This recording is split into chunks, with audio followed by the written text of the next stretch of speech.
Como vão vocês? É um prazer estar aqui hoje de novo, nos preparando para as nossas viagens. E hoje nós temos um desafio de refletir um pouquinho sobre o judaísmo e o islamismo numa única apresentação. A gente sabe que essas religiões, essas culturas são muito ricas, né? E a gente vai fazer um resumo para essa apresentação aqui, para a gente ter uma ideia e ajudar a gente nas nossas viagens. Como são religiões monoteístas, a gente sabe que o início da história do monoteísmo está lá com Abraão, né? Abraão tem aquela intuição, ouve Deus falar para ele, né? Deixa a tua terra, a tua família e a casa do teu pai e vai para a terra que eu te mostrar. Está lá no livro do Gênesis. É interessante porque isso é meio arquetípico, né? Isso toca muito a gente, né? Todos nós já tivemos na nossa vida, individualmente, essa sensação e essa intuição de deixar a casa dos nossos pais.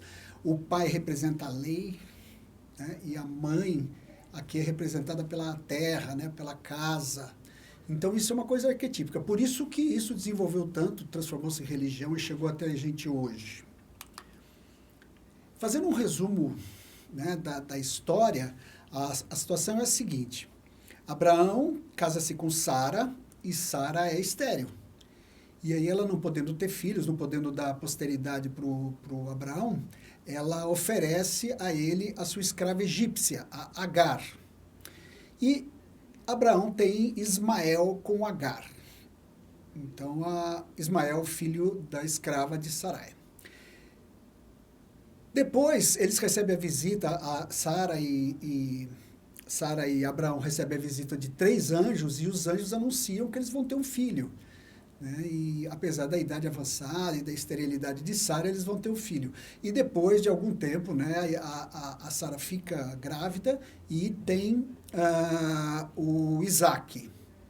E aí, Isaac e o Ismael são os filhos de Abraão no início, né? Sara, mãe de Isaac, e Ismael, filho de Agar. Elas começam a ter algum entrevero entre elas, alguma disputa entre elas, e Sara manda o Abraão mandar Agar e Ismael embora para o deserto, né? Para que eles se virem como puder. E a Agar e Ismael vão para o deserto e aparece para eles, estavam quase morrendo de sede, e aparece um anjo para eles, o anjo Salafiel, e o anjo, na Bíblia não está o nome do anjo, isso é só da tradição islâmica. E o anjo diz para eles que eles vão sobreviver e que Ismael também vai ser pai de uma grande nação. Ismael tem uma filha que depois se casa com Esaú. Esaú é irmão de Jacó, que é filho de Isaac. Então e a Malate, que é a filha de Ismael, então elas são primos e se casam. E Abraão, na tradição islâmica, ele e Ismael que constrói a Caaba, lá em Meca, como a gente vai ver mais para frente e tudo mais. Então, é um resumo desse início da história aí. Então, dá para fazer assim uma genealogia mais ou menos assim, né? Abraão, casado com Sara, tem Isaac. E Abraão, casado com Agar, tem Ismael. Isaac casa-se com Rebeca e tem Esaú e Jacó. Jacó vai ganhar a primogenitura, né, do Esaú, apesar do Esaú ser mais velho, ele acaba ganhando a primogenitura e vai ser pai dos judeus, e dos judeus vai aparecer Moisés, vai nascer Moisés, que vai ser o fundador da religião judaica. Lá para o lado de Ismael, ele se casa com uma egípcia, assim como sua mãe, e tem vários filhos, e tem a Malate, que acaba se casando com Esaú, que é irmão de Jacó, e aí vão vir os nabateus. Os nabateus é aquele povo, ou edomitas, aquele povo que construiu Petra. Alguns de nós às vezes viaja lá para Petra e conhece aquela maravilha que tem lá, né? E os filhos de Ismael e da egípcia vão ser os árabes. E desse tronco dos árabes é que vai aparecer no século VI, depois de Cristo, Maomé, que vai fundar o islamismo. Então é mais ou menos esse o resumo aí da árvore genealógica e da relação que existe lá, fundamental, das duas religiões, assim como o cristianismo também, mas principalmente do judaísmo e do islamismo. Fazendo um resumo assim também da história, né, uma linha da história, É mais ou menos assim. Lá pro próximo lá da 1900, 2000 antes de Cristo, é a história de Abraão começa. E Abraão tem Isaac, depois Jacó. Jacó tem os seus 12 filhos, inclusive José, que acaba sendo vizir do Egito. E eles vão para o Egito depois de uma época de fome muito severa e ficam lá, acabam se transformando em escravos. Eles ficam mais ou menos 400 anos no Egito e os judeus acabam ficando meio que escravos lá dos egípcios. E aí vem Moisés, mais ou menos 1500, 1550 a.C., a estimativa da época dele. Ele liberta os judeus dos egípcios e fica os 40 anos no deserto e entra na Terra Prometida depois com Josué. Então, os egípcios vão para a Terra Prometida e depois de alguns anos, quase 500 anos, eles pedem o rei. E vem primeiro o rei Saul, depois o rei Davi, lá 1000 a.C., mais ou menos, depois o rei Salomão que constrói o templo, o primeiro templo de Jerusalém. Eles ficam lá em Jerusalém muito tempo, tudo mais, e de repente os assírios tomam Jerusalém e levam os judeus exilados lá para a Babilônia, lá para a terra de Babilônia, no mais ou menos século VI a.C. Depois os assírios são dominados pelos persas, depois os gregos, depois os romanos, e assim por diante até chegar no nascimento de Jesus no ano 0 da nossa era. E é interessante que, já no domínio persa, no Antigo Testamento, no livro de Esther, mostra o que faz os judeus serem tão diferentes e até tão perseguidos também. Aquilo que a bênção dos judeus, que é a sua tradição, o respeito, aquele círculo fechado deles, tudo mais, o que é a bênção deles também é a maldição. Por isso que eles são perseguidos, né, durante toda a história, já desde o Antigo Testamento. Então a gente vai ler lá no livro de Esther, na época em que eles estavam no exílio lá dos persas, que o Amã, que era o vizir, né, o primeiro-ministro do rei Assuero, que provavelmente é o rei Xerxes da nossa história, isso está lá na Bíblia, né? Esse Amã quer destruir os judeus. E ele fala exatamente essa frase aqui que exemplifica bem isso que eu estou falando, né? Em todas as províncias do teu reino, uma nação dispersa e separada das outras. Suas leis são diferentes dos demais povos, e se nega a observar as leis do rei. Então ele queria destruir os judeus. Aí Esther consegue, né, que o rei não persiga e não destrua os judeus. Isso, inclusive, é rememorado na tradição judaica como a festa do Purim. Festa do Purim, a festa da sorte. A sorte foi lançada do povo, mas eles tiveram uma boa sorte, né? A festa do Purim para os judeus é mais ou menos que nem o carnaval, quando eles fazem festa, colocam fantasias, fazem bagunça, dão risada. É interessante isso. Depois ali do tempo, né, do ano 0 da nossa era, quando nasceu Jesus, no ano 70 os romanos destroem, né, Tito destrói o templo de Jerusalém e os judeus são banidos no que a gente chama de diáspora, né? Eles vão espalhados pelo mundo e vão ocupar vários lugares do mundo e vão ser inclusive perseguidos, como a gente sabe. Mais ou menos 1900 anos de diáspora, até a ONU autorizar o Estado de Israel, logo depois da Segunda Guerra, em 1948, e a partir daí os judeus mais sionistas, que a gente fala, vão reivindicar Jerusalém como a capital do Estado de Israel, a partir do ano de 1967, depois da Guerra dos 6 Dias. Então é mais ou menos essa história, um resumo da história do judaísmo, bem resumido. E a gente vai ver que lá na Terra Santa, lá em Israel, existia o povo da Palestina que estava lá. E os judeus, quando tiveram a Palestina aceita como Estado de Israel, começaram a ocupar e sempre aumentou a tensão entre esses dois povos, como a gente sabe até hoje.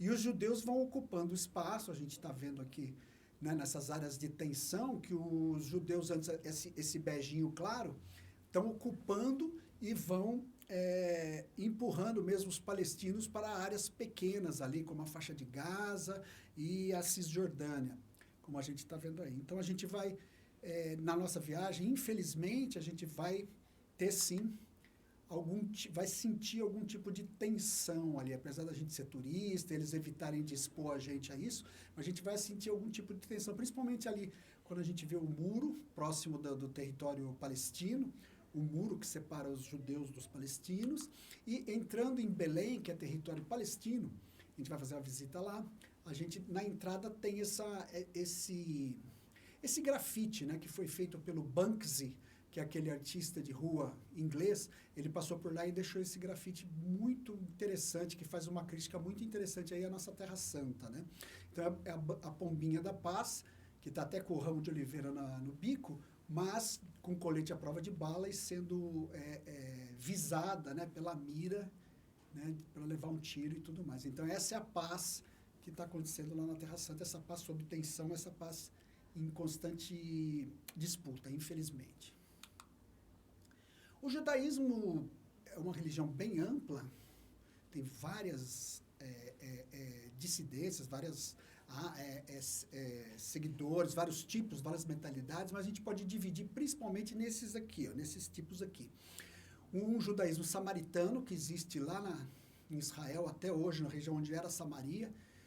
O judaísmo samaritano não se dá bem com o judaísmo mais ortodoxo, mas é um judaísmo que faz o seu louvor lá no Monte Gerizim, inclusive são citados na Bíblia e tudo mais. Ainda existem hoje judeus samaritanos. Existe um judaísmo que é chamado de ateu, que é judaísmo mais por sangue, né, e por família, e não acredita tanto na questão religiosa. Então, vários ateus que se declaram judeus, por exemplo, tem o Marx, o Freud, o Woody Allen, todos eles judeus que se declaram ateus. O judaísmo caraíta é um judaísmo mais conservador que só acredita na Torá. A Torá são 5 livros fundamentais dos judeus, que são os primeiros 5 livros da nossa Bíblia, né? E eles só acreditam na Torá como uma coisa intocável. Já o judaísmo rabínico, que é o mais numeroso, é aquele judaísmo que também, além da Torá, tem as interpretações da Torá, que são escritas em livros adicionais, que eles também estudam bastante, que é o Talmud e a Mishnah.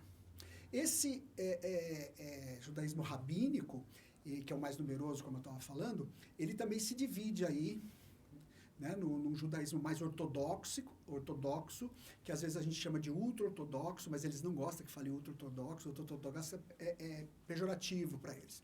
Então, o ortodoxo ou racídico, que acredita que a Torá é imutável.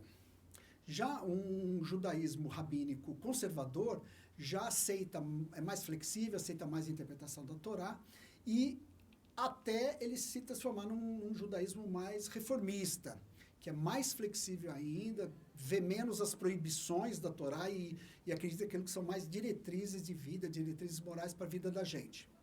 E existe, no outro lado, né, um judaísmo já bem liberal, que a gente chama, um judaísmo humanista, que além de ter rabinas mulheres, inclusive, começa hoje até a discutir a importância real da circuncisão, que é uma coisa muito importante para o judeu. Eles estão colocando em dúvida hoje em dia se é realmente a importância da circuncisão, para a gente ver como eles são liberais e humanistas, né? Os judeus da diáspora, eles foram basicamente na Europa, para a Europa Central e a Europa do Oeste ali, e foram também para o Leste, principalmente para a Península Ibérica. Esses da Península Ibérica começaram a desenvolver suas tradições mais com os portugueses e espanhóis, e inclusive são chamados dos sefarditas, né? E falam até um idioma que é uma mistura de hebraico com o idioma espanhol e português, que eles chamam de ladino. E os judeus que foram lá para a Europa Central, perto da Alemanha, e para o lado da Rússia ali e tudo mais, são os askenazes, que falam o idioma Yiddish, que é um idioma influenciado por aquela língua, principalmente a língua alemã. E eles não se dão tão bem. Os askenazes acham que os sefarditas são menos... tem menos valor, tal, despreza um pouquinho os sefarditas. Mas isso é questão deles, interna lá dos judeus, né? Isso aqui é uma remontagem, uma montagem de como seria o templo, né? O templo que a gente chama templo de Herodes, aquele que foi destruído no ano 70 pelo imperador Tito, pelo imperador romano Tito. Isso é uma montagem, porque lá nesse lugar, lá na esplanada do templo, hoje é a esplanada das mesquitas, como a gente vai ver. Hoje os muçulmanos construíram mesquitas maravilhosas lá e o templo não existe mais. Os judeus disputam esse lugar para construir novamente um templo, né, para a vinda do Messias, que é a crença deles, a vinda do Messias deles para libertar o povo de Israel definitivamente. Esse aqui é o Arco do Triunfo lá em Roma, o Arco do Triunfo do Tito, que foi aquele que conquistou Jerusalém no ano de 70, e esse arco está lá perto do Coliseu. Ele é um arco bastante preservado, dá para a gente ver bastante os detalhes dele e tudo mais. E dá para ver dentro dele um detalhe de uma comemoração dos romanos levando os despojos lá do templo, né, do templo de Israel, de Jerusalém, que eles destruíram. E dá para ver eles levando embora, né, a menorá lá do templo, a menorá de ouro, levando embora também algumas trombetas de prata, que eram famosas também, que tinha no templo e tudo mais, e eles levando embora, e isso tudo desapareceu com o tempo. E o que ficou, o que sobrou, os romanos deixaram, de propósito, só o muro leste da esplanada, lá onde estava o templo. Porque eles falavam, nós vamos deixar para vocês lembrarem que quem manda somos nós. E esse, que é a última remanescência do templo dos judeus, é o lugar mais sagrado para os judeus, que é conhecido como o Muro das Lamentações, a gente vai visitar. Aqui a gente vê, desse lado aqui, um lado maior, é o lado dos homens, e esse lado menorzinho aqui, separado por uma muretinha, é o lado das mulheres. As mulheres e os homens fazem a devoção separadas, né, no Muro das Lamentações. Aqui a gente vê o lado dos homens, as pedras são as pedras originais do templo, da época do templo, lá dos 70 depois de Cristo. E aqui tem alguns judeus aqui, ortodoxos, aqui de chapéu, de roupa preta, fazendo as suas orações. E aqui os judeus de talit e de kippá. Kippá é essa cobertura que coloca na cabeça, que é tradição deles, dos judeus. Aqui do lado das mulheres, as mulheres tocando e orando no templo, no muro, quer dizer, no Muro das Lamentações, do lado feminino. Isso aqui, só para a gente dar uma olhada também, dar uma ideia da tradição deles, isso é uma sinagoga. As sinagogas, com a destruição do templo, foi os lugares em que os judeus começaram a se reunir para rezar e para estudar, né, a Torá, e chegou a gente até hoje, né, essa tradição das sinagogas. Sinagoga em hebraico quer dizer assembleia. E essa aqui é uma sinagoga que tem lá em São Paulo. Eles não têm um padrão assim muito grande arquitetônico, mas tem alguma coisa interna que eles seguem sim, alguma coisa. Olha que bonita que é essa sinagoga lá de São Paulo. Isso aqui é uma foto que eu consegui na internet, que é uma sinagoga de Londres, que dá para a gente ver bem assim por dentro, tal, como é que é mais ou menos a distribuição espacial dentro de uma sinagoga.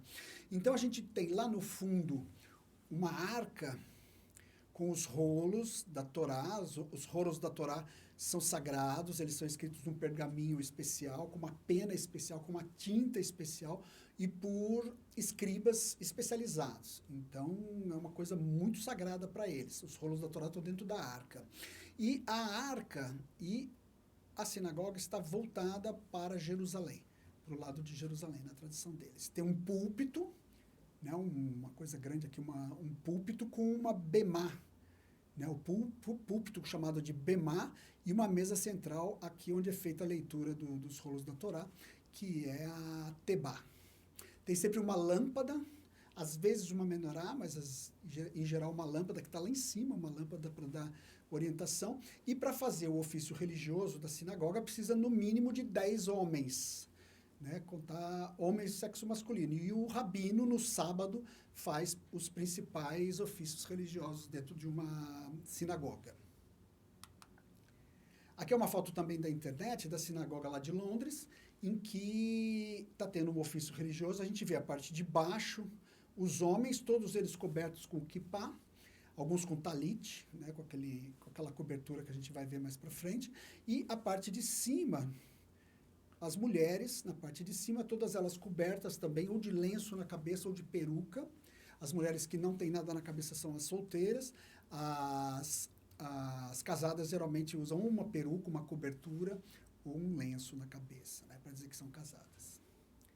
E aqui dentro, provavelmente, o rabino, com seu talit, fazendo o ofício religioso dos judeus na sinagoga.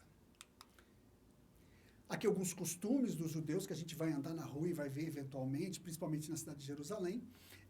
Eles costumam usar, principalmente os ortodoxos, eles costumam usar esse tipo de roupas aqui, ó, cores bastante neutras, principalmente preto e branco. Os homens usam aquele kippá, que a gente viu, ou usam um chapéu preto, ou esse streitmel. Streitmel é esse chapéu quadrado, grande, que é principalmente dos judeus askenazes, né, que eles pegaram essa tradição lá do pessoal perto da Rússia, ali da Alemanha e tudo mais, e eles incorporaram na tradição deles esse chapéu meio peludo, assim, né? Muitos deles usam o peiô. O peiô é aquele cacho comprido de cabelo aqui na frente da orelha, e que é estão seguindo aí a Bíblia, né, que fala que, ó, lá no começo da Bíblia fala, lá no Antigo Testamento, não rasparás em torno da tua cabeça, nem tirarás as bordas da tua barba. Então eles seguem a risca e deixam aquele cacho comprido, né? As mulheres, como eu já falei, todas usam, as casadas usam peruca, lenço ou chapéu, e somente as solteiras aqui, como essa moça aqui, anda com o cabelo descoberto. Aqui é uma mulher, um casal, aqui nessa foto aqui, né? No começo do sabá, ela está acendendo a dona da casa, a mulher da casa, acende as duas velas e faz uma oração kiddush, que é uma oração tradicional para o começo do sabá. E o marido dela com o seu chapéu ali, com a cabeça coberta. Mais alguns rituais, mais algumas tradições, né? A circuncisão, que é fundamental para eles, na crença deles, o Brit Milá, feito pelo Morel, o Brit Milá em hebraico. E o Morel é esse especialista aqui, que nem sempre é médico, mas é especialista em fazer circuncisão dos meninos, no 7º dia.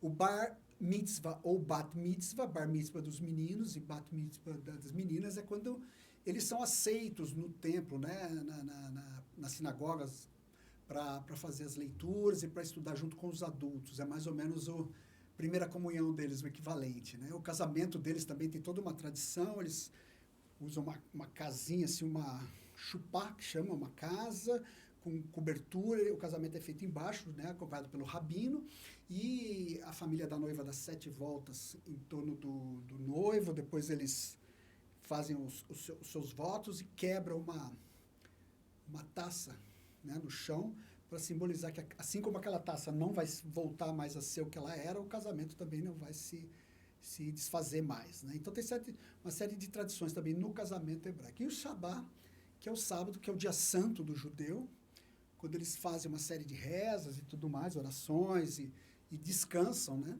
Eles fazem essa oração também, que é o Kiddush, como eu comentei com vocês. Alguns costumes é o talit. O talit é essa cobertura aqui que os homens usam, geralmente de lã, que às vezes sempre tem umas franjazinhas, né? Algumas são mais compridas, umas franjas compridas que eles chamam de tzitzi, as franjinhas do talit. O teflin, que eu vou mostrar para vocês mais para frente, que é uma caixinha de couro, são 2 caixinhas de couro que eles enrolam no braço e na testa, né, para seguir também orientações do Antigo Testamento, dizendo que eles iam ficar com a escritura muito próxima da cabeça e do braço direito, braço esquerdo, e eventualmente o braço esquerdo, na verdade, né? E dentro dessa caixinha de couro tem pedacinhos da escritura, da Torá. O Sidur, que é um livrinho de orações que eles usam, principalmente lá no Muro das Lamentações, a gente vai ver as pessoas rezando um livrinho e tal. A Mezuzá é uma caixinha também, que tem pedaço da escritura, que fica na porta, parte superior esquerda da porta, assim, que eles tocam antes de entrar na casa. A gente vai ver bastante para vender lá na Terra Santa, que como um souvenir. É um souvenir bem bonitinho, eles vendem bastante aquilo lá. Aqui embaixo, a cadeira de Elias, isso é uma tradição que eles têm, dizendo que Elias sempre vai voltar, principalmente na Páscoa e nas outras festas. Então, quando a gente faz a gente refaz a Páscoa hebraica, algumas igrejas têm feito isso já de tradição, repetindo a Páscoa hebraica para a gente lembrar como é que era lá no começo, tudo mais. Sempre tem uma cadeira vazia e uma taça vazia na mesa, que eles chamam de cadeira e taça de Elias, que é o lugar que está esperando Elias para a volta de Elias e o Messias também. Então, precisa tomar cuidado para o dia que for na casa de um judeu, num jantar, tudo mais, deixa quietinha, que ela não senta lá, porque é um fora muito grande, sentar na cadeira de Elias. Aqui é a mezuzá, está sendo tocada, né? Aqui na entrada da porta, aqui, a mezuzá. E aqui tem um judeu rezando com o seu talite, e aqui dá para ver as franjas, né? As franjas tzitzi da cobertura que ele usa ali do talite, né? E ali uns judeus mais liberais, geralmente da América do Norte, tudo mais, que é uma mocinha usando o talite também, e provavelmente aqui uma rabina, o pai e a mãe, uma rabina auxiliando, tudo mais. Então são os judeus mais liberais e humanistas. Aqui só para a gente ver, ó, o talite, e aqui a caixinha que eu falei para vocês, que é o filactério, aqui em cima da cabeça, e aqui enrolado, ó, o couro enrolado no braço, né, e lendo o seu Sidur, né, o seu livro de orações. E aqui um tipo de talite que eles usam por baixo da roupa também, às vezes a gente vê os homens andando com umas franjas penduradas e tudo mais, que é o talite sikatan, que é o talite pequeno, que eles usam por baixo da roupa, mas sempre simbolizando que eles estão fechados para o mundo, para realizar a oração e que a vida é religiosa. Esse é o sinal dessa roupa, né, do talite. A gente pode ver na rua também famílias grandes, principalmente lá na Jerusalém, perto da Jerusalém Velha, né, no bairro judeu principalmente. Então é aquilo que eu falei para vocês. Os ortodoxos geralmente têm bastante filhos. Quanto mais filhos, melhor. A mulher de cabeça coberta, peruca ou lenço. O homem de chapéu ou de schmerzel, né? E bastante crianças já com o seu peiozinho na cabeça, tudo mais. Essa é a família tradicional ortodoxa lá em Jerusalém. Outra coisa que a gente pode ver frequentemente lá é isso, os jovens no exército e a maioria deles armados, né? Eles ficam 3 anos, tanto os rapazes quanto as moças ficam 3 anos no exército, é obrigatório o serviço militar deles, e eles recebem o armamento, e aquele armamento é a responsabilidade individual de cada um. Então, perder ou ser roubar o armamento, para eles é um castigo muito grande. Então, muitas vezes a gente vê eles de uniforme, andando armados, tudo mais. Eventualmente, a gente vê eles de roupa paisana, mesmo civil, mas com a arma junto para não perder, para não ser roubado, tudo mais, para cuidar daquilo com muito cuidado, né? Essa aqui é uma foto nossa, ó. A gente lá, aquela anterior também, mas aqui a gente andando lá na cidade antiga e vendo os soldados lá, os jovens e tudo mais. Aqui é o pastor Silvio e a Márcia Sá, que viajaram com a gente, dá para ver eles ali andando juntos, né? Aqui é a porta de Sião, uma das portas da Jerusalém antiga, em que a gente vê bastante buraco de bala, né? Balas da Guerra dos 7 Dias, na década de 60, e eles deixaram lá aqueles buracos de bala para lembrar da guerra e da resistência deles lá nas guerras. Alguns símbolos já para ir encerrando essa parte dos judeus, né? O símbolo a menorá, que está lá no Antigo Testamento, lá no livro do Êxodo. Deus inspira Moisés a fazer esse candelabro de 7 braços, né? E a gente vê que o candelabro de 7 braços tem alguma relação com a sarça ardente, para lembrar a sarça ardente, e a escrita ritual deles, a escrita religiosa deles, tem também alguma coisa a ver com a menorá e com a sarça ardente. Tem um aspecto artístico, assim, de chama, né? Proposital. Isso na escrita religiosa e oficial deles, né? Não confundir com a Chanuká. A Chanuká é esse candelabro de... Na verdade, são 9 velas, né? Mas isso relembra lá no tempo que os gregos, o Império Grego estava dominando Jerusalém, que os gregos entraram no templo, desrespeitaram o templo, tudo mais, e quando eles foram mandados embora, foi feita a rededicação. Eles dedicaram de novo, fizeram uma reinauguração do templo e tem um milagre, né? Porque eles tinham uma menorá e precisava de pelo menos 7 dias ou 8 dias de óleo sagrado para manter as velas acesas, tudo mais. Eles só tinham um pouquinho que dava para um dia, mas milagrosamente aquele óleo pouquinho lá durou 7, 8 dias, então eles até chegar, né, mais óleo, e eles festejam a dedicação do templo aí na festa de Chanukah, que é uma festa que eles têm até hoje. Então a gente tem a menorá de 7 braços e a Chanukah de 8, eventualmente de 9 velas.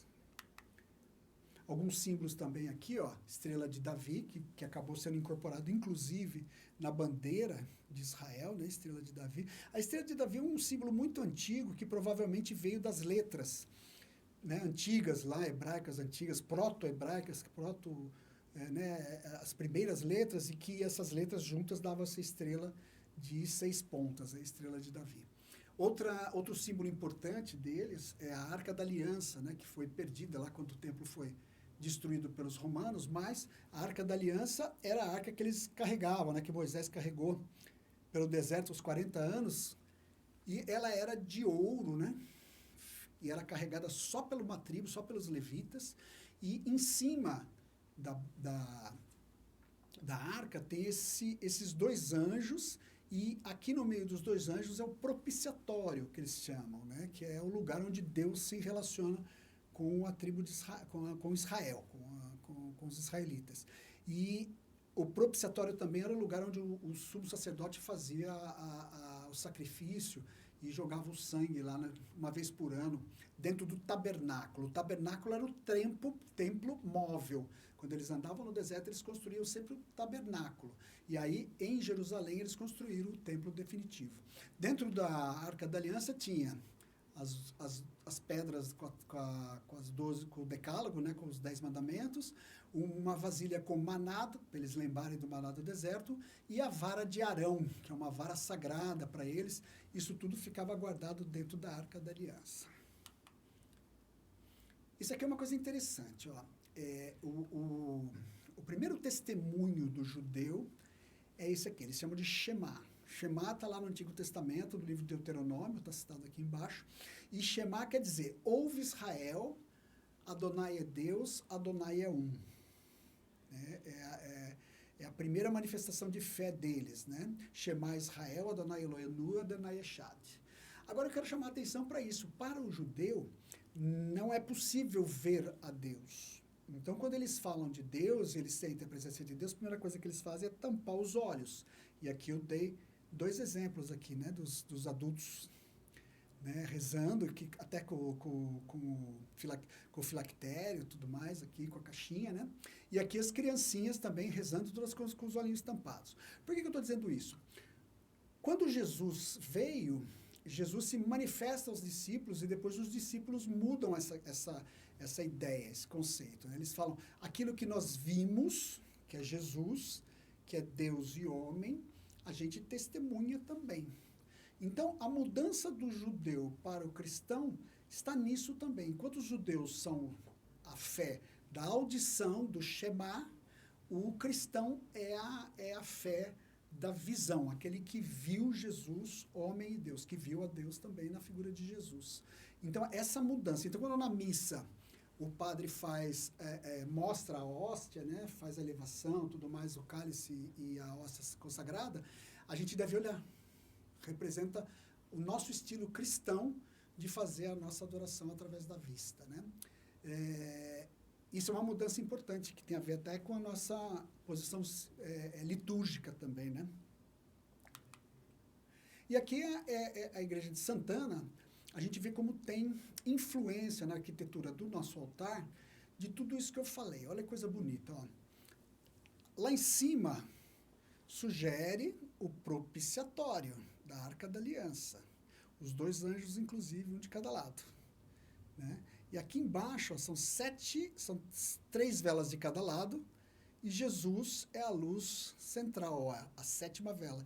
Então tem aqui uma menorá, né, fazendo a adoração a Jesus. E aqui estão as duas colunas. No templo de Jerusalém, a entrada tinha 2 colunas, Jaquim e Boaz, e que estão representadas aqui também. Então, quando a gente olhar para o altar lá da Igreja Santana, dá para a gente lembrar também das nossas raízes judaicas lá do Antigo Testamento, inclusive.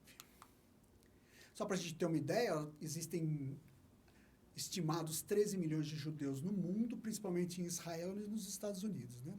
O Brasil aqui nem aparece nesses nesses países aqui com mais judeus. Nós temos muito poucos judeus aqui. Dá para a gente ter uma ideia, ó. A religião nossa aqui ainda é o censo de 2010, o censo mais recente ainda não está terminado, né? Nós somos principalmente católicos e evangélicos, espíritas em terceiro lugar. Religião judaica, 0,06% das pessoas que no censo disseram que tinham religiosidade. Para a gente ter uma ideia aqui também, a religião islâmica, 0,02% aqui, ó, muito poucos muçulmanos também no nosso país. Essa aqui é a comunidade judaica, a Sinagoga de Campinas, que é ali na Rua Barreto Leme, logo atrás da Igreja do Carmo. Infelizmente, a gente passa lá, a gente nem sabe que tem uma sinagoga lá, né? Mas por quê? Porque eles são bastante discretos ali em Campinas, eles puseram todas essas grades e tudo mais e não fazem muito enfeite, muita coisa. Por quê? Porque a sinagoga lá de Campinas, né, em 2006, ela foi atacada por coquetéis Molotov, né? Então a gente tem essa notícia aqui que a gente resgatou, mostrando que, infelizmente, teve essa violência, né, contra eles, contra os judeus lá em Campinas, e a partir de então eles não fizeram mais colocar as grades e não fizeram mais muito alarde ali, eles ficam quietinhos lá na sinagoga deles, infelizmente.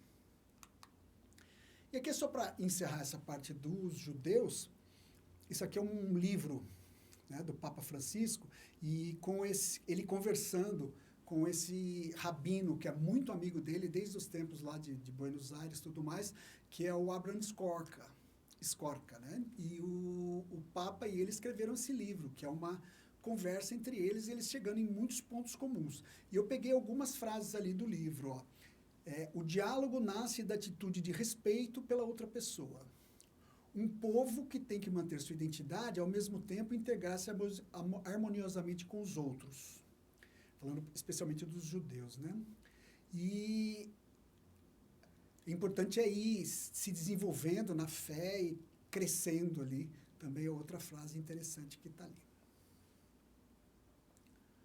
Essa agora, assim a gente termina a apresentação com relação ao judaísmo.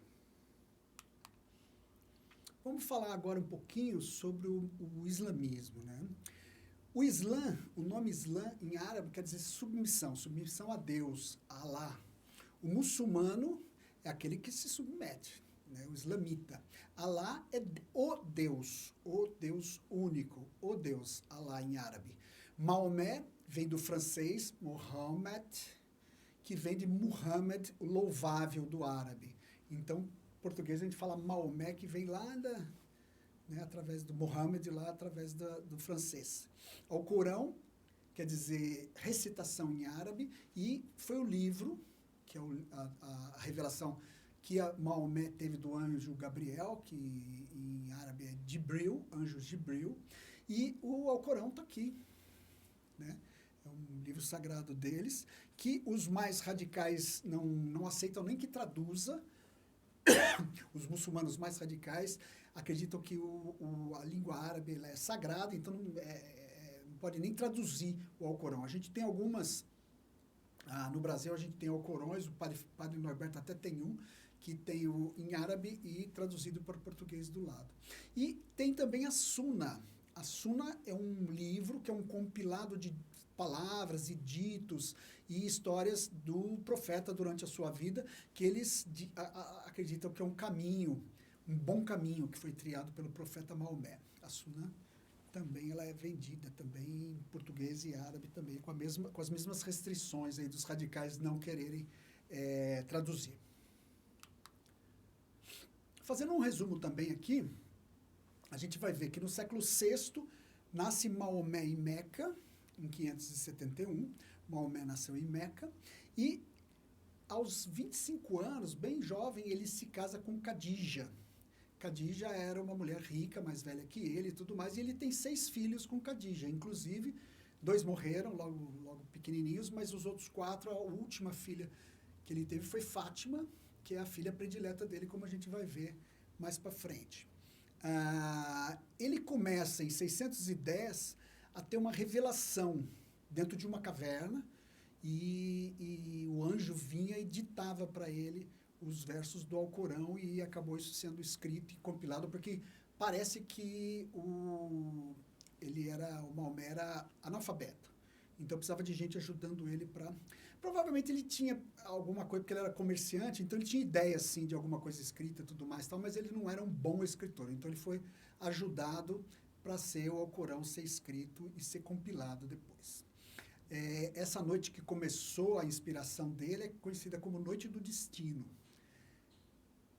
A Khadija morre em 619, que é o ano da tristeza. Ele perde a inspiração, ele fica tão triste, ele amava realmente Khadija, e ele fica tão triste que ele perde a inspiração, não consegue mais escrever os versos do Alcorão, tudo mais, e só depois que ele retoma e termina o Alcorão. Maomé morre em... Não, ele foge para Medina, porque ele tenta... ele tenta convencer, né, as pessoas de Meca e convertê-las para o islamismo, mas não consegue. Ele tem, inclusive, muita briga e é perseguido lá em Meca e tudo mais. Então, ele foge para Medina, que é uma cidade próxima ali de Meca, no ano de 622. Esse ano de 622 é conhecido como Égira. Égira é o ano 0 do calendário muçulmano, né? E Égira quer dizer em árabe exílio. E ele morre em 632. No ano de 632, Maomé morre, e ele não deixa explicado quem seria seu sucessor. E isso a gente vai ver que isso até dá muito problema para eles depois, para os muçulmanos. O Alcorão, ele é terminado, a compilação dele termina em 650, e o islamismo uniu a Arábia, os povos árabes ali da Arábia Saudita, depois se expandiu o império, o califado. O califa é o chefe religioso e político, né, de um país muçulmano. Então o califado se expande tanto que pouco mais de 100 anos, em 750, depois da morte do Maomé, né, alguns 100 anos e pouco depois da morte dele, o califado já incluía a Arábia, o norte da África, a Península Ibérica, o Oriente Médio, a Ásia Central, chegando até a Índia. Então isso se expandiu rapidamente, e para a gente ver a força que a religião tinha lá para eles. Então, os sucessores de Maomé deu briga, né? Porque muitos diziam que o sucessor devia ser um eleito, um escolhido pelo povo. Os 4 melhores amigos de Maomé são esses: o Abu, Omar, Oman e Ali. Inclusive, Ali era casado com Fátima, era genro dele também, casado com a Fátima, filha preferida dele. E os sunitas acreditam até hoje, que o sucessor deve ser eleito. E os xiitas, que deve ser membro da descendência, deve ser um descendente de Maomé, que deve ser o califa. Então, os primeiros que foram califas sucessores de Maomé foram o Abu, o Omar, o Othman, que são os 3 primeiros sunitas, califas sunitas, e aí, depois de muita briga, o Ali assume, e por ser da família dele, começa também o califa xiita. E isso divide os muçulmanos, né? A gente sabe que tem os sunitas e os xiitas, tem muitas outras divisões, mas a principal são os sunitas e xiitas. Os sunitas, a grande maioria, como a gente vai ver, e os xiitas, principalmente no Iraque, Irã e Iraque.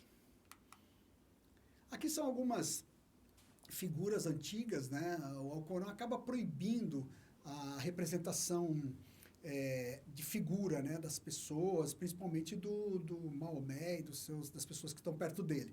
Aqui a gente vê ainda algumas representações aqui do nascimento de Maomé. Ele tem essa chama, ele está bebezinho aqui no colo da mãe dele, da Amina. A mãe dele chamava Amina, e a santidade dele é vista aqui nessa chama grande que sai dele e tudo mais, e as outras pessoas reverenciando ele já no nascimento. O pai dele chamava Abdala, então ele é filho de Amina e Abdala. E aqui é uma figura da morte dele, todos com o rosto tampado, igual no nascimento ali, e ele está morto aqui nos braços do Ali. O Ali está aqui do lado e a Fátima está aqui em cima. Todos eles com aquela chama da santidade que os muçulmanos colocavam nas suas figuras, né? Aqui outras figuras também, aqui o anjo Gabriel ditando, né, o Alcorão para Maomé, dentro dessa caverna que até hoje existe lá do lado de Meca, nas montanhas perto de Meca, que era a caverna de Hira, onde o Maomé ia fazer suas orações e onde ele teve a noite do destino, teve o começo da inspiração ali para escrever o Alcorão. Vamos falar então desses 5 pilares da fé islâmica. Enquanto os judeus têm os 5 livros da Torá, né, Gênesis, Êxodo, Deuteronômio, Números e Levítico, os muçulmanos têm os 5 pilares da fé que eles chamam: profissão de fé, oração, caridade, jejum e peregrinação. Vamos ver um pouquinho cada um desses pilares da fé. A profissão de fé é chamada de shahada, testemunho em árabe, né? Ela é recitada no ouvido, tanto ao nascimento quando a pessoa morre. Então, o testemunho maior da fé do muçulmano, que é o quê? Não há nenhum Deus além de Alá e Maomé é seu profeta. É o único caminho para se tornar muçulmano, é ter esse testemunho de fé. Profissão de fé do muçulmano. A oração é o que eles chamam de salat, que quer dizer oração mesmo em árabe, e eles são bastante disciplinados, né, os muçulmanos com relação à oração. Então eles fazem oração de manhã, ao meio-dia, à tarde, ao pôr do sol e à noite, 5 vezes pelo menos ao dia. Os homens são separados das mulheres, né? Nós temos um amigo muçulmano que ele falava assim: do jeito que a gente reza, né, está aqui, ó, eles fazem vários movimentos, terminando, ficando em joelho, se abaixando, ficando em joelho, depois se prostrando. Ele falou: do jeito que a gente reza, não dá para misturar homens com mulheres, porque não dá certo. Então eles separam os homens das mulheres. Aqui é uma foto lá da Mesquita Azul, em Istambul, né, eles fazendo um ofício religioso, eles rezando e fazendo a prostração. E aqui é o muezim, que é um cantor sagrado, religioso, que fica no minarete, que é aquela torrezinha que tem do lado da mesquita, e ele canta e chama as pessoas para a oração. Né? Hoje em dia já dá para usar os alto-falantes aqui e tal, mas até recentemente, até hoje, ainda existem muezins aí que são aqueles que chamam então para a oração. A oração pode ser feita sozinha ou em grupo, e antes eles fazem uma purificação das mãos, nessa ordem: mãos, boca, narina, rosto, antebraços, cabeça, pés e tornozelos. Essa purificação para fazer a oração, o salat. Quando eles oram, antigamente, até o Hégira, mais ou menos, o Maomé e os muçulmanos rezavam virados para Jerusalém. Depois da Hégira, eles voltavam-se para Meca, que é o lugar onde está a Caaba. Então, o centro do mundo para o muçulmano é Meca. Então, às vezes, a gente vai andar lá, né, na Terra Santa, e a gente vai ver em cima uma setinha escrito Qibla. Qibla é isso, é direção, é para onde que está a Caaba. Então, é ali que vai orientar os muçulmanos a ficarem virados para Meca para fazer suas orações. No ano de 524, Maomé mudou a Qibla lá para Meca. E olha que foto maravilhosa que eu peguei da internet. Aqui é a mesquita, maior mesquita deles, mesquita da Caaba, mesquita maior deles em Meca. E aqui é a Caaba. A Caaba é uma capela preta, né, que tem uns tapetes pretos por cima. De tempos em tempos eles trocam isso de forma religiosa, de forma bastante respeitosa. E no canto, num dos cantos dessa capela, tem um lugar onde tem uma pedra preta, que provavelmente é um meteoro, que é a pedra preta sagrada dos muçulmanos. A Caaba já era um lugar sagrado para os árabes pré-islâmico, antes dos muçulmanos. Tanto que eles diziam que Abraão e Ismael que construíram a Caaba lá nos templos imemoriais, né? E acabou Maomé e o islamismo incorporando essa tradição deles e transformando a Kaaba também num monumento e num objeto de adoração muçulmana também. Tanto que os muçulmanos fazem essa peregrinação, né, pelo menos uma vez na vida. E olha que bonito, as pessoas adorando, né, as pessoas adorando em volta da Kaaba. Caridade, esmola, zakat, que é o terceiro pilar do islamismo. É uma responsabilidade com o bem-estar econômico e social da comunidade. Então, tem uma visão comunitária. O islamismo é muito comunitário. Ele é voluntário ou pode ser até, dependendo do país, ser regulamentado pelo governo. A Sunna, a orientação do profeta, diz que deve ser 2,5%. Pode ser dinheiro, produção agrícola, produção industrial, que seja, qualquer coisa que é dado para a comunidade. E não é boa ação, eles consideram um dever, especialmente no Ramadã. É isso que os ajuda a tornar-se puros. O jejum, que é o Saum, jejum em árabe, é sobretudo no Ramadã, esse mês sagrado deles. Todos os muçulmanos fisicamente capazes devem fazer jejum. Abstenção de comida, bebida e relações sexuais durante o dia, e uma pequena refeição em família antes do nascer do sol, e uma grande refeição em família também depois do pôr do sol. E as tâmaras são um alimento assim típico da refeição, principalmente da grande refeição à noite, tudo mais. Aqui a gente tem uma imagem da família, né, na saída do jejum do Ramadã, e aqui, né, a figura de uma lanterna, isso aqui é tradicional deles, uma lanterna do Ramadã, é um dos símbolos que eles usam bastante, e as tâmaras aqui do lado, e aquele terço deles, né, um terço que eles usam, que a gente vai ver mais para frente aí, para falar dos atributos de Alá. O Ramadã, como eu estava dizendo, ele em árabe quer dizer mês quente. Em 2023 estava entre março e abril ali, foi mais ou menos nessa época. O Ramadã é um tempo de prática mais intensa da caridade e vivência da fraternidade. Maior proximidade dos valores sagrados, mais leitura do Alcorão, frequência na oração na mesquita e mais correção pessoal e autodomínio. Então esse é o mês do Ramadã, é o mês sagrado dos muçulmanos. E o quinto pilar é a peregrinação maior, o Hajj, né, que é o nome em árabe. Essa peregrinação, ela é a peregrinação maior só se ela for entre o 8º e 13º dia do último mês do calendário islâmico, que é um calendário lunar, é um calendário diferente do nosso, nem sempre bate, tem que sempre fazer as adaptações aí das datas, né? Para fazer essa peregrinação, se essa peregrinação não for feita lá para Meca, né, uma peregrinação para Meca, se ela não for feita nessa época do ano, ela é considerada uma peregrinação menor. Então eles usam uma vestimenta branca, em geral de algodão, que a gente está vendo aqui. Para quê? Para que todo mundo fique igual, para que todo mundo seja do mesmo nível. Essa é a intenção dessa roupa sagrada deles que eles usam na peregrinação.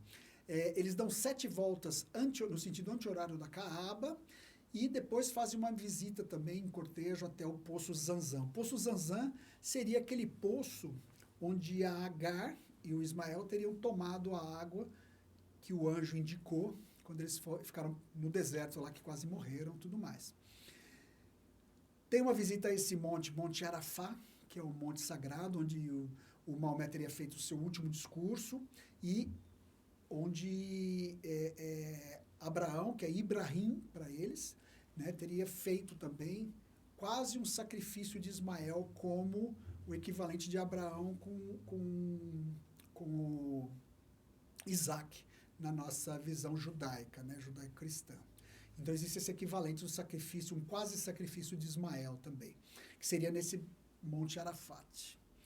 Depois eles passam em cortejo também por alguns pilares, são 3 pilares que são colocados, a gente vê a imagem aqui no meio, e eles jogam 7 pedras, né, nesse pilar, simbolizando que eles estão apedrejando o demônio e se tornando melhores e terminando a peregrinação, né, que a gente vê eles em volta da Caaba, fazendo as voltas, tudo mais. Vejam só o Hajj. Então seria aquela peregrinação maior, os muçulmanos do mundo inteiro aqueles que podem vão para lá e é considerada a maior peregrinação do mundo, né? Tá ali batendo com algumas peregrinações que tem lá na Índia, tudo mais, mas parece que o Hajj tem mais de 3 milhões de pessoas numa época do ano ali que é muita gente lá em Meca, e quem não é muçulmano não é bem-vindo. Alguns não muçulmanos às vezes se infiltram ali, tiram algumas fotos e tudo mais, tal, mas aquilo ali é uma coisa específica dos muçulmanos. Olha que foto bonita essa. Só para a gente ter uma ideia também, o que é uma mesquita? Mesquita é o lugar, né, um lugar de prostração, que eles chamam, onde são feitas as orações, e existe um padrão também, não é muito, também como lá na sinagoga, não é também muito, mas é um padrão que eles tentam reproduzir, né? Então tem sempre um pátio com uma fonte para fazer a purificação antes de fazer as orações, né? Tem os minaretes. Quanto mais minarete na mesquita, maior a dignidade dela. A gente viu que a mesquita lá de Medina é talvez a mesquita que tem mais minaretes, ela tem 7 minaretes, né? A mesquita de Meca também tem 7 minaretes. E quanto maior a dignidade, mais minaretes tem. Dentro da mesquita tem o mirabe, que está orientando dentro da mesquita onde que está a Qibla, para onde que está Meca, para fazer a oração. E tem o mimbar é um lugar onde é feita a oração e a pregação do imã, que é o sacerdote, né, muçulmano, e tem sempre uma cúpula, os minaretes, e uma madraça. Madraça é um prédio ao lado da mesquita, onde tem uma escola, geralmente uma escola onde eles estudam o Corão, estudam a religião e tudo mais. Essa aqui é a mesquita lá de Istambul, Mesquita Azul, uma mesquita muito bonita que a gente chegou a visitar quando foi lá. Aqui está o mirabe de uma mesquita, lá atrás, olha a arte da parede, né? Da beleza dessa arte islâmica, né? Que lá na Península Ibérica é chamada de arte, enfim, um tipo de arte islâmica. E essa aqui é uma mesquita do Cairo. Olha que bonito aqui, o mirabe e o mimbar, onde é feita a leitura pelo imã, geralmente na sexta-feira, que é o dia, eles não têm um dia sagrado, mas a sexta-feira deles é o dia que eles dedicam mais às orações. Essa aqui é a mesquita de Medina, onde está enterrado o profeta Maomé, e veja, tem mais de 7, eu falei que tinha 7, mas tem mais de 7 mirados, então, minaretes, então isso mostra que é a mesquita provavelmente com maior dignidade lá junto com a de Meca. Essa mesquita aí de Medina. Só para a gente ter uma ideia também da arte islâmica, como o Alcorão proíbe, assim como a Torá proíbe a arte figurativa, né, de pessoas e tudo mais, eles usam muito a letra árabe. Eles incorporaram a letra e eles fazem da letra uma arte abstrata, uma coisa muito bonita, né? Então, o árabe é a língua sagrada do Alcorão, que proíbe a arte figurativa, exatamente para evitar a idolatria, assim como os judeus fazem também, né? A escrita assume um papel central na arte, que é uma arte mais abstrata, então, e eles vão usar esses arabescos, né, principalmente nessa arte pintada, principalmente, né? E na arquitetura também, que vai virar essa caligrafia, esses arabescos maravilhosos que a gente vai ver da arte islâmica. Essa aqui é a mesquita de Omar, que a gente vai ter oportunidade provavelmente de ver e dificilmente visitar, porque eles têm fechado, os muçulmanos têm fechado para visitação. Ela está na esplanada das mesquitas, dentro da cidade antiga de Jerusalém, e dentro do bairro muçulmano. E essa aqui é a mesquita do Domo Dourado, né? A mesquita dourada, que eles chamam a mesquita de Omar. Que às vezes, eu nunca tive oportunidade, já fui 2 vezes para lá e não tive oportunidade de visitá-la por dentro, porque as 2 vezes que eu fui estava fechada para visitantes não muçulmanos. Olha que bonitos arabescos, aqui da mesquita mesmo lá, né? Da mesquita de Omar. Olha que bonitos. Essa aqui é a cúpula interna dela. Aqui é uma cerâmica com a arte, né, islâmica. que lá na Península Ibérica eles chamam de arte mourisca, lembrei o nome, eu tinha esquecido o nome, arte mourisca. E aqui um tapete maravilhoso com toda essa arte islâmica aí que a gente está vendo. Aqui, só para a gente ter uma ideia, lá na Península Ibérica, onde os muçulmanos ficaram 700 anos, né? Tomaram lá e ficaram 700 anos, a gente tem algumas ideias aqui, só para a gente ter alguns exemplos aqui, só para a gente ter uma ideia de alguma arte mourisca, que é a arte islâmica lá daquela região. Aqui é em Granada, o Alhambra, que é famoso, uma mesquita, um palácio, uma arquitetura maravilhosa. Essa aqui é lá em Córdoba, naquela região também, ali no sul da Espanha, né, que é a mesquita de Córdoba. Olha que coisa maravilhosa essa arte mourisca que a gente chama. Alguns costumes, então, quando visitar uma família muçulmana, tirar os sapatos na entrada, levar um presente, é de muito bom tom. Eles não comem carne, nem tomam álcool, nada alcoólico. Os homens podem se beijar no rosto e os homens cumprimentam as mulheres colocando a mão direita sobre o lado esquerdo do peito. Então, aqui é uma família fazendo uma refeição, né? E aqui um homem, né, dando um fora, na verdade, né? Ele está estendendo a mão para cumprimentar a mulher islâmica, mulher muçulmana, e ela está mostrando para ele que é assim que se cumprimenta, colocando a mão direita sobre o coração. É assim que a gente cumprimenta as mulheres no mundo islâmico. As vestimentas femininas, a gente fica muito impressionado que alguns países que são mais radicais usam a burca, né? A burca é tudo fechado, inclusive não dá para ver nem os olhos. E aí, conforme vai ficando menos restrito, a gente tem outras variações. O niqab, o chador, o al-amira, hijab e a shaila, né? Que é só um lenço em volta do pescoço e tudo mais, dependendo do grau de restrição que se tem à exposição das mulheres. Um amigo nosso, muçulmano, que faleceu há um ano passado, que era o professor Mohammed, egípcio, professor lá da Unicamp, ele dizia para a gente que, como o islamismo começou nos países árabes, muito da cultura árabe foi incorporada no islamismo, né? Existe no Alcorão a recomendação das mulheres ficarem em situação bem decente, assim, né? Bem decorosa, tudo mais e tal.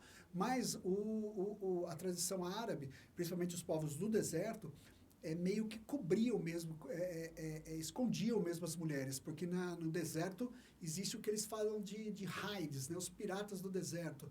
Se eles passavam e tinham um acampamento, num oásis e tudo mais, tal, eles levavam tudo, inclusive as mulheres. Então, eles não expunham as mulheres exatamente para não chamar a atenção e tudo mais. Isso acabou sendo incorporado e alguns muçulmanos mais radicais acabam justificando, né, uma opressão da mulher nas suas tradições com o Alcorão. Mas o Alcorão não é tão repressivo assim, é mais da tradição mesmo, acaba sendo justificado pela religião, assim como acontece no cristianismo, no judaísmo também, que os mais radicais acabam usando a religião como justificativa para oprimir, para fazer guerra e tudo mais, né? Aqui a vestimenta masculina, eles usam esse kandura, que chama que essa vestimenta masculina aqui, que a gente está vendo. Eles usam os véus, o kefia, que são os véus, não, esses panos, né, de cabeça, esse véu mesmo, tipo véu, que a cor sugere a origem, né? Então, os palestinos usam branco e preto, os árabes da Península Arábica, mais principalmente na Jordânia também a gente vê muito branco com vermelho, e os árabes, principalmente os mais ricos lá da Península Arábica, os Emirados, tudo mais, usam o branco. Esse negócio que segura o lenço na cabeça é o igal. Eles usam também algumas sandálias e usam esse taquia, que é uma espécie de kippah, né, de solidel, como o judeu usa também. Eles usam também, a gente vai ver bastante pessoas homens usando esse tipo de vestimenta lá. Alguns símbolos islâmicos. Então, em arabesco, o nome de Alá é simbólico. A charada, né, que é o testemunho deles, testemunho de fé, também em arabesco é um símbolo forte deles. Eles usam também a estrela de 8 pontas, que eles explicam como sendo a junção dos 4 profetas maiores com os 4 anjos maiores. Os 4 profetas seriam Abraão, Moisés, Jesus e Maomé. e os 4 anjos maiores, Gabriel, Miguel, Rafael e Sarafiel, que foi aquele que conversou com Agar lá no deserto e mostrou o poço para ela e para o Ismael, como eu tinha falado. Outro símbolo que eles usam bastante também é a lanterna do Ramadã, que a gente já comentou e já citou. Mais alguns símbolos. Aqui é um símbolo mais xiita, que eles chamam de espada de Ali, que é a espada da justiça, aquela que corta e acaba com a indecisão, né, que é o sulfigar que eles usam, que é o nome dessa espada simbólica deles. O crescente, né, a meia-lua com a estrela, é um símbolo pré-islâmico, árabe, já muito antigo, mas que acabou o islamismo incorporando também, acabou virando inclusive aqui a bandeira da Turquia, como a gente conhece, o crescente, né, a lua crescente e a estrela. A mão de Fátima, que é essa mão simétrica, a gente vê também na tradição judaica, né, que eles chamam de mão de Miriam, que significa os 5 livros para os judeus, os 5 livros da Torá, e para os muçulmanos, os 5 pilares da fé. Eles chamam de mão de Fátima, uma mão perfeita, mão simétrica. E aqui o Masbarra, que é essa espécie de terço, uma espécie de terço muçulmano, em que eles rezam 3 vezes as 33 contas, que seriam os 99 atributos de Deus. Então eles ficam repetindo os atributos, elogiando Alá na reza da Masbarra. Só comentando também a figura de Nossa Senhora, Maria e de Jesus no Islã. Eles são muito respeitados, principalmente Nossa Senhora, né? Nossa Senhora no Alcorão, ela tem inclusive um capítulo, uma surata específica para ela, que é a 19ª surata. Ela é chamada de Mariam. É a única mulher citada pelo nome no Alcorão. E o nome dela aparece 34 vezes. Aparece, inclusive, a anunciação do anjo Gabriel, ela é chamada de imaculada, de virgem, de todos os atributos de protetora, de boa, de tudo que os atributos bons são associados a Nossa Senhora. Ela é filha de Ana e Joaquim. Lá fala, no Corão cita que os pais deles são Ana e Joaquim. Ela é chamada também de mãe da sabedoria, mãe da profecia, mãe de todos os profetas, então ela é vista com muita reverência no Alcorão. Jesus também, que é o Isa, né, ele é citado 25 vezes no Alcorão como filho de Mariam, e um profeta muito respeitado, um dos 4 maiores profetas, como eu falei para vocês. Aqui são algumas figuras, né, do anjo Gabriel fazendo a anunciação a Maria, né, e Maria com o menino Jesus no colo também, algumas figuras bem antigas, antes da proibição total mesmo de figuras pelo islamismo. Só para a gente ter uma ideia, ó, 25% da população mundial, que dá mais ou menos 1,6 bilhão, são muçulmanos. Né? 25% xiita, principalmente no Irã, e 75% sunita, principalmente na Arábia Saudita. Os árabes, que foram os fundadores do islamismo, hoje representam só 20% dos muçulmanos. Né? Na Indonésia, que é o país maior proporção de muçulmanos no mundo, 90% da população muçulmana, de 260 milhões, 234 milhões são muçulmanos lá na Indonésia. E existem no mundo mais ou menos 50 países com mais de 50% da população muçulmana. Principalmente Arábia Saudita, Afeganistão, Irã e Paquistão, que a gente vê aqui que são os países com a cor mais escura tendendo para o preto aqui, né? Isso é para a gente ter uma ideia. Como a gente viu no Brasil, a gente tem uma porcentagem bem pequena de muçulmanos. A gente tem a Sociedade Islâmica de Campinas, que é ali no Parque São Quirino, né, na rua Professor Nicolau Marchini, né, não é Marchetti, Marchini, e tem uma mesquita lá, ó. Se a gente procurar, a gente vai passar lá. Dá para visitar a mesquita, né, com o seu minarete lá em cima. Dá para visitar a mesquita, mas tem que ter hora marcada. Eles recebem, mas com hora marcada. É interessante. E a mesquita atualmente está decorada em homenagem à mesquita de Omar, lá de Jerusalém. A mesquita de Omar e a mesquita da Sociedade Islâmica de Campinas, que lembra bem aquela cúpula dourada e os arabescos em volta e o minarete ali. Essa é a Sociedade Islâmica de Campinas. Para ir encerrando, eu vou só falar alguma coisinha de Dubai. A gente vai passar por Dubai, vai ficar pelo menos uma noite, tem um grupo que vai ficar mais alguns dias, Mas para a gente ter uma ideia, né? Dubai é um dos Emirados Árabes. Os Emirados são 7. A capital dos Emirados Árabes é em Abu Dhabi, não é em Dubai, é em Dubai. Só que Dubai é a cidade mais populosa e o Emirado mais populoso também. Tem algumas restrições lá, a gente vai receber bastante essas orientações, principalmente beijar em público, álcool só em lugares autorizados, existe um código de vestimenta, principalmente para as mulheres, né, com decoro assim, mais requisitado, tudo mais, senão eles vão olhar feio e a gente pode até ser chamado a atenção da gente e ter algum tipo de problema. O horizonte lá de Dubai chama atenção, é o edifício mais alto do mundo atualmente, que é o Burj Khalifa, que tem 828 metros de altura. E ele pode ser visível lá naquela planície lá, mais de 100 quilômetros dá para ver o Burj Khalifa lá no horizonte, né? E lá, um dado interessante, uma curiosidade, que o elevador mais rápido do mundo, ele chega a 65 quilômetros por hora, o elevador do Burj Khalifa.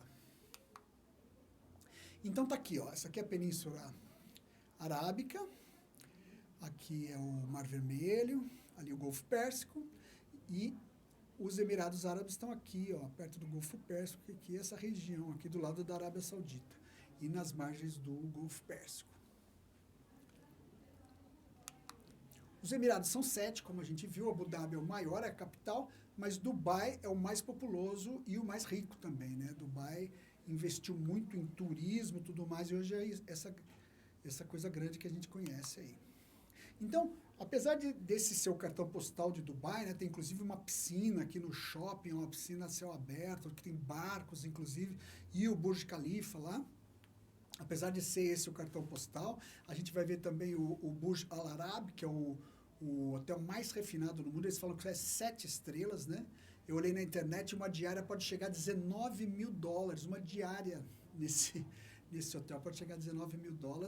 E a gente vai ver também lá essas ilhas, né, artificiais, Palm Islands, né, que são as palmeiras, essa aqui, daqui de cima, e aquele que é o mundo também, que são ilhas que imitam o mapa mundi e tudo mais, The World, que chama essas ilhas artificiais. Mas também, apesar de ter todo esse turismo, essa coisa, a gente vai ver lá essa desigualdade, esse tipo de desigualdade provavelmente. Enquanto a gente pode ver na rua ali carros banhados a ouro, que não é tão raro lá, a gente pode ver isso frequentemente, entre os carrões lá que o pessoal ostenta, mas a gente vai ver também uma população bem pobre, que são os trabalhadores, né, que moram num bairro lá que chama Sonapur. Sonapur é um nome indiano, né, quer dizer cidade do ouro, né, e que são mais ou menos 150 mil trabalhadores, principalmente da Índia, Paquistão, Bangladesh e China. Outra coisa que a gente pode ver lá também são esses caminhões aqui. Por quê? Porque aqueles prédios, aquelas coisas bonitas lá, não tem esgoto. Eles fizeram meio rápido e acabaram não fazendo esgoto. Eles estão tentando fazer esgoto agora, mas todo o esgoto é tirado por caminhões o tempo todo. Então, os caminhões têm uma fila interminável de caminhões que fica tirando o esgoto e levando não sei para onde. Eles não falam para onde que esse esgoto é levado, mas certamente a gente pode ter esse tipo de visão lá. E a desigualdade, como eu estava falando, esses trabalhadores são realmente, todo mundo está sendo meio denunciado hoje, que eles são bastante explorados, recebem muito pouco, né? Vivem em condições ruins aí nessa Sonapur, nesse bairro, e parece que o passaporte deles é retido, eles não conseguem voltar, então fica uma situação ali de trabalho muito desumano, muito degradante para eles, infelizmente. Então a gente vai ver provavelmente alguma desigualdade lá, apesar da gente ser turista, né? Para encerrar, eu quero só citar também o nosso Papa Francisco, ele que tem feito um trabalho não só ecumênico, mas interreligioso também. Ele já se encontrou com os 2 imãs, né, os 2 califas, tanto o xiita quanto o sunita, e aqui ele se encontrando e conversando com o xiita. Por que eu sei que ele é o xiita? Porque ele usa um turbante preto. Os xiitas, como eles acreditam que tem que ser descendente de Maomé, o califa, os califas da família do Maomé usam um turbante preto. Eles são autorizados a usar o turbante preto, enquanto o sunita usa o turbante branco. Isso aqui é algumas frases do Papa Francisco que eu pesquei assim, só para encerrar essa nossa apresentação, né? Em Abu Dhabi, né, quando ele foi lá em 2019, ele falou, estou aqui como um irmão. Então, sempre nessa visão pacífica e de amizade e de respeito com os muçulmanos, né? Estamos convocados a dialogar com os muçulmanos para construir um futuro da nossa sociedade e de nossas cidades. Somos chamados a considerá-los como parceiros para construir uma convivência pacífica. Isso em 2019 também, quando ele se encontrou com os muçulmanos. Então era isso que eu tinha para apresentar para vocês. Agradeço muito. Estamos ansiosos todos para as nossas viagens e que todos nós tenhamos uma boa viagem. Muito obrigado.